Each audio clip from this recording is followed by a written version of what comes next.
नमस्कार दोस्तों, आप सभी को अजय एकादशी की हार्दिक शुभकामनाएं। ये व्रत भगवान विष्णु और माता लक्ष्मी को समर्पित है। मान्यता है कि इसे करने से सभी पाप नष्ट हो जाते हैं और स्वर्गलोक की प्राप्ति होती है। अजय एकादशी की कथा जुड़ी है सत्यप्रिय राजा हरिश्चंद्र से।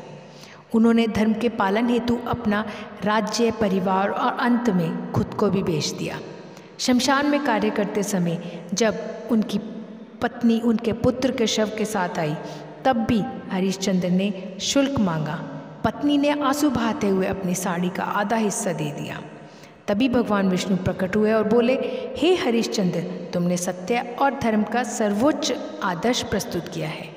ईश्वर की कृपा से उनका पुत्र जीवित हो उठा और राजा का राजपाट भी वापस मिल गया।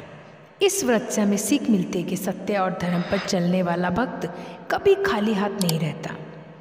अजय एकादशी की आपको ढेरों शुभकामनाएं। जय हरे विष्णु।